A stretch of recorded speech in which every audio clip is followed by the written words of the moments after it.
Hello and welcome to Top Story. There are growing international concerns about the eurozone, prompted by the high levels of debt right across the European Union. Much of the recent comment has focused on the plight of Greece, but the Deputy Governor of the Bank of China, Zhu Min, warned this week that the Greek debt crisis was just the tip of the iceberg. The euro, meanwhile, has continued to fall against the dollar, reaching its lowest level for 10 months. Some are already talking not just of a Greek debt crisis, but of a much wider eurozone structural crisis. Are they right to do so? Well, joining us now to give us his take is Ali Fatemi, who's a Professor of Finance at the American Graduate School in Paris. Thanks very much for being on the programme. Thank you. France and Germany appear to have reached agreement on a deal for financing Greek debt. How much of a shot in the arm is this going to be for the euro? I think temporarily this is a bandage. It's going to help. It's a bandage. Yeah. It's a bandage. It's going to help. I think it will stop the fall, which has been precipitous the last few days, but it is not a long-term cure. There will be turbulence ahead, at least for the next year or two. Germany and France appear to have found common ground at last, just before this EU summit. Germany had previously been opposed to a European bailout for the Greeks. Does this represent a change of heart on the German side? I think on both sides. I think France was also against having IMF in. Yeah. Not only IMF money is needed, but what is most important is IMF know-how. Europeans have no idea how to handle a bailout. They have never had it. IMF is an old hand at it, and the technicalities are very much involved. So I think there was a good compromise between the two sides to bring in the IMF. But in the short term, just how important is it for the eurozone? Well, I think given where we were just a few days ago. Yeah, but essentially I think they showed that they can agree. There was a little bit of the nuance when they talked about the crisis group, and also they talked about government of finances, and the British very quick to come in and change the word from government to governance. There's a big difference there.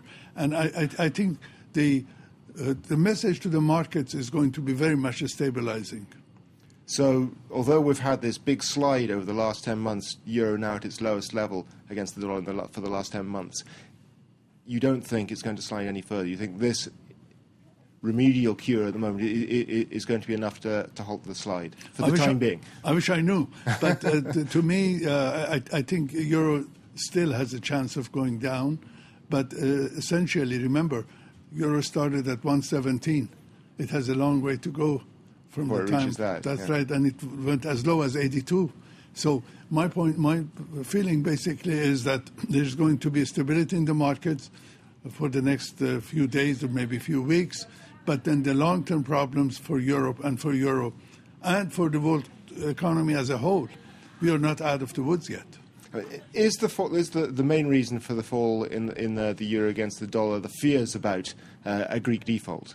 I think that triggered the problem, but now there are concerns about Portugal, about Spain, and possibly about Italy. So it's spreading? Well, it's spreading, and the problem is when you look at the UK deficit and even at the US finances, as you said, the Chinese economist and banker had said, I think the Chinese aren't helping the situation either, the way they manipulate the currency. So we are really in turbulent times, and what has happened yesterday in Brussels is good news for financial markets. At least for the time being, this will calm down the markets for a while.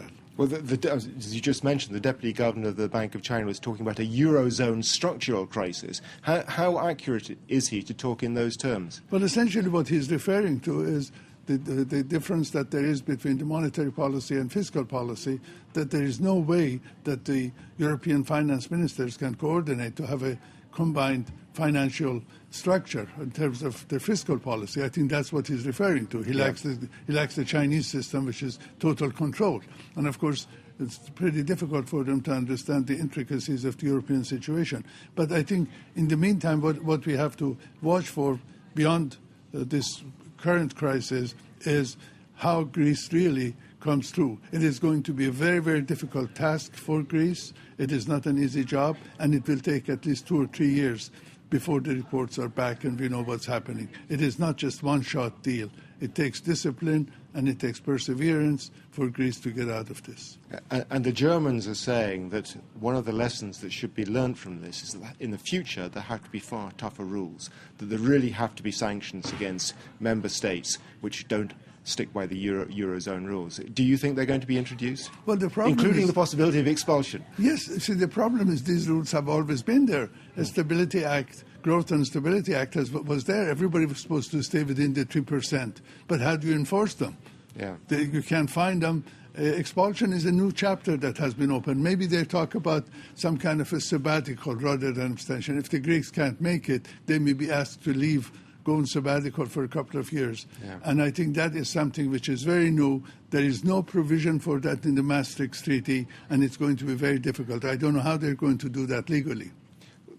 The Greek budget deficit has reached 12.7% of GDP. That's 4 times what it's meant to be, what the maximum is meant to be in any eurozone country. How is it possible, given the rules that you've mentioned that already exist, that could happen? But I think what happened when everything got out of bound was the stimulus plan, when everybody was much more worried about the worldwide depression. The British are just there about 12.5 or 12.6. Yeah. Americans aren't doing much better. So I think there was a question of priorities. What was more important? Save the world from a worldwide depression or put up with the deficits? And it got out of hand. What can be done? First of all, what needs to be done to reform the way the eurozone works? Well, basically, I think they're on the right path if they could continue this collaboration. The crisis group is essential, working closer with the IMF. IMF is, after all, already has helped 3 European countries, not the ones in the eurozone. I think that's important. And the most important part is to find a solution for the long-term problem, the structural problem that exists in Europe, which is there is no fiscal control, there is no coordination of fiscal policy between European governments. And practically, given the political differences between the members of the eurozone, what can be done, do you think? That is going to be difficult because I think the British are not, even though they are not in the eurozone, they have great influence, and the question of sovereignty has always been very important for them. The necessities of financial markets will force the Europeans to work closer and to find a solution to this. I think this was a very, very important and a scary warning that everybody got. The defaults are not that bad. I mean, Argentina defaulted, Russia defaulted. Contagion is a possibility, but it doesn't always happen. It's not the end of the world. But at the same time, the damage that this will do to the reputation of the euro, which is just beginning to gain international momentum, will be effective and would be costly. And there is a silver lining, of course. Exports from the eurozone are beginning to boom.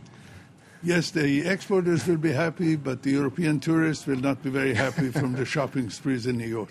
Okay, and that's all we have time for today. Thanks very much to our guest, Ali Fatemi, and have a good weekend. We'll be joining you again on Monday for another edition of Top Story. Goodbye for now.